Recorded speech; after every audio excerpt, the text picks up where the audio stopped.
I told myself it was just bad luck, just pranks gone too far. But when I woke up to blood on the grass, I knew I wasn't imagining it. He wanted me broken, and he almost succeeded. Welcome to Reddit Toxic Family Telltales channel. New episode every day. I'll never forget the day I moved in next to Linda and her 23-year-old son Jeremy. At first, I thought I'd just gotten unlucky with noisy neighbors. But no. I had unknowingly stepped into a nightmare. On my very first day, Jeremy pulled what he thought was a prank. He showed up at my door in a ski mask, knife in hand, and barged inside. Before I could even react, he tied my hands behind my back with rope. I was terrified. I thought I was about to die in my own living room. Then, just as I was shaking and begging him to leave, he ripped the mask off, grinned, and said it was just a joke. A joke. Who does that? The weeks that followed only confirmed what I already felt in my gut. This wasn't just some immature kid. This was someone dangerous. He ripped out the flowers I planted because they were too pretty. He keyed my car after I confronted him about it. And one afternoon, while I was taking a bath, he leaned a ladder against my house, climbed through my window, and snooped around. I came out of the bathroom dripping wet, only to realize someone had been inside my home. My skin crawled. About a month in, I was walking my 5-month-old Jack Russell Max, when Jeremy stormed outside with this wild, angry look in his eyes. He grabbed my arm and tried to shout something at me, but before he could get the words out, Max sank his little teeth into Jeremy's leg. My brave pup was defending me. Instead of backing off, Jeremy snapped. He started swinging his foot at Max, kicking until he connected hard with his nose. Max yelped in pain and I lost it. I screamed at Jeremy, tore into him with every ounce of rage I had. But he just smirked and muttered, "Say goodbye to that mutt." That night, my worst fear came true. I woke up, reached for Max on the bed, and he wasn't there. I found him outside, his tiny body lying in the grass, covered in blood. His abdomen was ripped open. He wasn't breathing. My knees buckled and a scream ripped out of me that didn't even sound human. He didn't just kill my dog, he killed my family, my best friend. And Jeremy did it because he could. I called the police, still shaking so hard I could barely hold the phone. They showed up, wrote a report, and told me there wasn't much they could do without proof. Proof. As if Max's lifeless body wasn't enough. I could see in their eyes, they thought this was just some neighbor dispute. To them, Max was just a dog. To me, he was everything. After that, Jeremy only got bolder. He would stand on his porch staring at me, that smug grin plastered across his face. Every look was like a reminder, I own you. You can't stop me. I tried staying quiet, keeping to myself, but he wouldn't let me. One evening, I came home to find my garden destroyed again. Flowers I had replanted after the last time were ripped out, broken, scattered like trash. My hands shook with rage. But who would listen? The neighbors ignored it. The police shrugged. And Linda? Well, she finally showed up at my door a few days later. She smiled, that fake sugary smile, and said she just wanted to clear the air. I'll never forget her words. I know Jeremy can be a bit rough around the edges, but he's a good boy at heart. He just gets carried away. Carried away? My car was vandalized. My home broken into. My dog killed. And she had the audacity to act like it was just teenage mischief. Then she blamed me. She said, "You shouldn't leave animals unsupervised. You know how they can get." I felt my stomach twist. Somehow, in her warped reality, my puppy's death was my fault. I told her flatly, "Your son killed my dog. If you don't do something, it's only going to get worse." She flinched just for a second, but then the smile came back. "He didn't mean for things to go that far. You two just got off on the wrong foot." I slammed the door in her face. But things only escalated. One night I heard footsteps on my porch. My heart nearly stopped as I peeked through the blinds. Jeremy stood there, motionless. Then, slowly, he slid an envelope under my door. When I finally opened it, my blood ran cold. A single sheet of paper. 5 words scrawled in black marker, "Say goodbye to your house next." That was the moment I knew, this wasn't pranks, this wasn't petty vandalism. This was war. I went to the police again with the note. They nodded, jotted things down, but gave me the same tired line, without hard proof their hands were tied. I left feeling defeated, but not broken. I started documenting everything. Installed cameras all around my property. Kept a journal. If Jeremy tried anything again, I'd have evidence. And of course he did. Days later, I found my tires slashed. Jeremy stood across the street, smirking while I called a tow truck. The cameras didn't catch enough to nail him. His mother waved at me sweetly from the porch, as if her son wasn't actively destroying my life. Then it escalated again. A brick came flying through my sliding glass door one evening, glass exploding across my floor. Attached was another note, "Next time it'll be you." My hands trembled as I showed the police. This time at least they took it seriously. They set up patrols nearby. For a few days it felt quiet, almost too quiet. And then one evening as I came back from the store I saw smoke curling into the sky. My stomach dropped. I dropped my grocery bags and ran. My shed was on fire. Flames roared, swallowing everything inside, tools, old photos, pieces of my life. By the time I managed to put it out, it was nothing but ashes. I stood there, shaking with rage, staring at the destruction. Jeremy had crossed a line I could never forgive. And in that moment, one thought burned hotter than the fire itself. This ends now. The next morning, I walked into the police station with my arms full, letters, printed screenshots from my security cameras, and the thick journal I'd been keeping. My hands were trembling, but I had made a decision. I wasn't leaving until someone took me seriously. I sat in that waiting room for what felt like an eternity. My leg bounced nonstop, every tick of the clock making me wonder if they'd brush me off again. Finally, a detective called my name. He led me into his office, and I laid everything out on his desk like I was slamming down cards in a poker game. I told him everything, from the prank that wasn't a prank to Max's death to the threats, the fire. My voice cracked more than once, but I pushed through. When I showed him the grainy footage of the figure fleeing my yard after the brick was thrown, he leaned closer to the screen. He paused, rewound, squinted. "We might be able to get something from this," he said, tapping his pen. "It's not the best quality, but it's enough to start an investigation." For the first time in months, I felt a flicker of hope. Maybe, just maybe, Jeremy wouldn't get away with everything after all. Over the next few weeks, the investigation inched forward. They interviewed Jeremy, of course. And just like I expected, he denied everything. Linda backed him up, her voice full of fake outrage as she insisted her son was just being targeted. But this time, the evidence wasn't so easy to brush off. The letters, the videos, the timeline, it all started to form a picture. And then, the phone rang one evening. The detective's voice was steady but urgent. "We've arrested Jeremy." My heart skipped a beat. Finally, something had been done. But the reason wasn't what I expected. It wasn't for killing Max or torching my shed or the threats. No. Jeremy had been caught breaking into another neighbor's home, caught in the act. And when they searched him, they found evidence of multiple burglaries in the neighborhood. He hadn't just been tormenting me. He'd been preying on everyone. I felt sick. For so long, I thought I was his only target. I thought this was personal. And while part of it was, the truth was even darker. He was a predator, and our entire community had been living in his shadow. The next morning, I stood in my backyard, staring at the blackened remains of my shed. The smell of burnt wood still lingered in the air, sharp and bitter.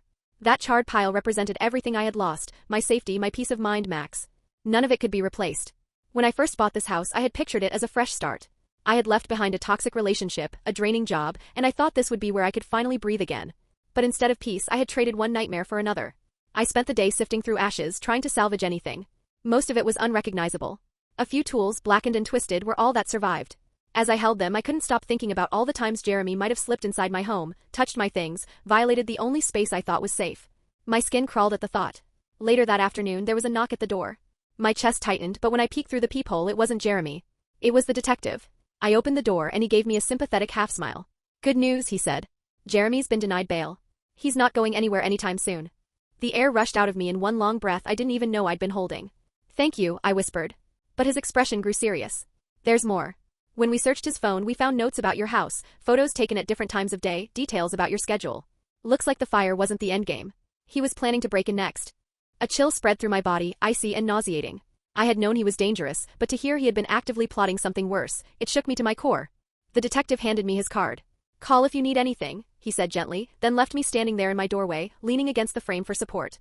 My house, my sanctuary, had been inches away from becoming his next hunting ground. In the days that followed, neighbors began coming forward. People I'd barely spoken to approached me, sharing their own stories. Jeremy had been tormenting them too, vandalizing yards, slashing tires, threatening stairs in the dead of night. Everyone had been living in fear, but no one had stepped up. The realization hit me hard. This wasn't just about me. It wasn't even just about Max. This had been happening for years and nobody stopped it. Nobody spoke up. And as much as I hated Jeremy, I started to feel an even deeper anger, at the silence, at the system that let him keep escalating, at the neighbors who turned away because they were too scared to get involved. Why had it taken this long?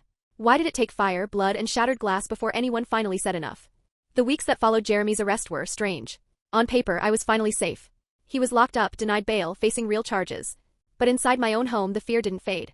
My garden, once the pride of my little house, was still ruined, a constant reminder of what he'd taken from me. Every time I stepped outside, I caught myself scanning the shadows, half expecting to see him standing there with that smug grin. I knew it was irrational, he was behind bars. But trauma doesn't care about logic. The paranoia clung to me like a second skin. At work, I couldn't focus. At night, every creak of the house made me flinch. I double-checked the locks so often it became a ritual. Broad daylight or midnight, it didn't matter. I didn't feel safe. Then came the car. One lazy afternoon, I spotted it creeping past my house, slowing just enough to be unsettling before speeding away. At first, I brushed it off. Maybe someone was lost. Maybe they were just curious. But the next day, there it was again. Same car. Same pattern. By the third time, my gut told me something was off. I scribbled down the license plate and called the police. They told me they'd look into it. Their tone said otherwise. Jeremy was in jail after all. How dangerous could it really be? That night, I barely slept. My heart pounded at every sound, the hum of a distant engine, the wind against the shutters, the shifting floorboards. I kept replaying the thought, what if it's someone connected to him? What if his family's picking up where he left off? And Linda, oh, Linda was still right next door. She hadn't made any overt moves since Jeremy's arrest, but I'd catch her watching me from her porch, her eyes following me like a hawk. She'd excused every vile thing her son ever did. Was it really such a stretch to think she'd try to keep his twisted legacy alive? A few days later, the car returned. This time, it parked at the end of the street. My stomach knotted. I couldn't see who was inside, but I knew it wasn't innocent. I called the detective handling Jeremy's case, explaining everything in a shaky voice. He promised more patrol cars would swing by the neighborhood. It wasn't much, but at least it felt like someone was taking me seriously. And then the letters started. Plain white envelopes. No return address. The words typed out like someone wanted to erase any trace of handwriting. The first one was blunt: drop the charges or else. My blood ran cold. I brought them to the police, but they couldn't trace them. No prints. No leads. My gut told me exactly who was behind it: Linda. She hadn't so much as spoken to me since her son's arrest, but I knew. I could picture her sitting at her kitchen table, typing with that smug little smile she wore whenever she insisted Jeremy was just misunderstood. But I refused to back down. Not after everything. Not after Max. Not after the fire. Not after months of living in fear while everyone else turned away. When the trial date finally came, my emotions were a storm, fear tangled with relief, dread laced with determination. I walked into that courtroom carrying the weight of every sleepless night, every broken window, every shredded flower bed, every memory of Max's final moments. Jeremy sat there across the room, shackled, his face blank. Detached. Like he couldn't care less about the lives he'd wrecked. For a man who'd terrorized an entire neighborhood, he looked disturbingly calm. And that somehow made me hate him more. The prosecution laid it all bare: my security footage, the threatening letters, the string of break-ins he'd been caught red-handed committing. Piece by piece, the puzzle of his cruelty came together in front of the jury. For the first time, I didn't feel like I was screaming into a void. People were finally listening. And then there was Linda. Sitting directly behind her son, her face contorted with rage. She didn't look at the jury or at the judge. No, her eyes were locked on me. Piercing. Condemning. As if I was the one destroying her life. As if I had ruined her perfect boy's future.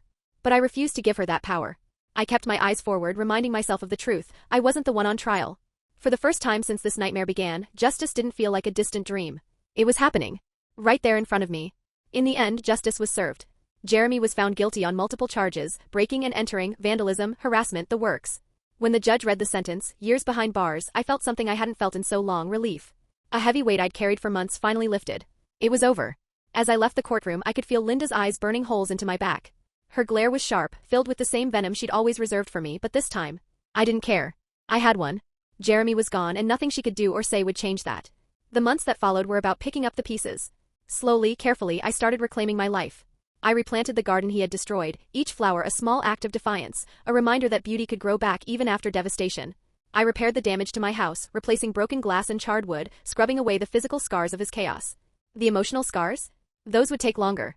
Every creak of the floorboards, every shadow outside my window still made my heart race. But with Jeremy locked away, the fear didn't control me anymore. I could breathe again. Max's memory never left me.